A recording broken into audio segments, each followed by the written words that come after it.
Magandang gabi mga kapanganay, ako po pala si Jillian A. Villegas, nagsisimula pa po magbablog ngayon. Sana po inyong suportahan ang aking vlog. Ngayon po pala ay naglilinis po ng aming bahay. Inalis ko lang po muna ang plansyahan para po makapagwalis po tayo ng maayos at para po malinis at hindi po magalit ang ating mga magulang. Dapat po palagi po tayong maglinis araw-araw po para po maging malinis po ang ating bahay at para hindi po tirhan ng mga daga.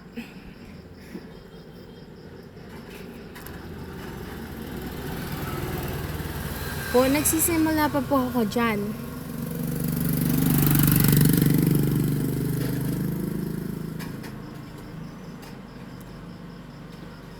Po, diniin ko na po pala yung labahin, medyo po kasi marami na eh. Ayan po, kumakain po ang aking daddy, pinakamasipag kong daddy.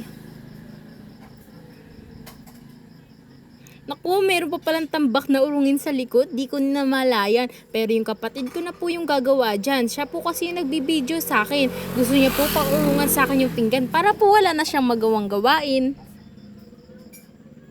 Ayan po, inayos ko lang po yung sa taas ng ref. Inayos ko po yung sa upuan pero medyo po kasi madumi. Thank you po.